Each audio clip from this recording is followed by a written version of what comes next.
কিভাবে রান্না করো, আজকে লবণ বেশি হয়ে গেছে, প্রতিদিন রান্না করো, মাপ নাই, কি একটা রান্না করা, হলুদ বেশি করে দিয়েছো, আর লবণ বেশি করে দিয়েছো, ভাত খেতে পারি না, মাঠ থেকে এসেছি, আর ঝাল করে দিয়েছো তরকারি। স্ত্রীকে কটু কথা বলবেন না, কখনো বলবেন না যে তোমার লাকটা মোটা, লাকটা মোটা, চোখটা বড়। একবার যদি বলেন, আপনাকে আর সারা রাত পাটিকে দিবে না, সারা রাত অভিমান করে থাকবে। কেন বলবেন না? যদি বলেন তোমার শরীরের রংটা একটু কালো, ময়লা, আর আপনাকে পাটিকে দিবে না, আপনার কথা শুনবে না। কেন আপনার কটু কথা বলবে? কেন?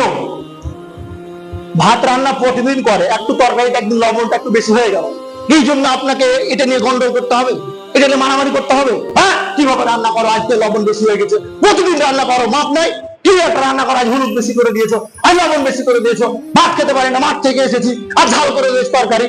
এগুলো আছে, এরকম স্বামী বহুত আছে। এই কুটু কথা বলা যাবে না স্ত্রীকে, এটা স্বামীর হক।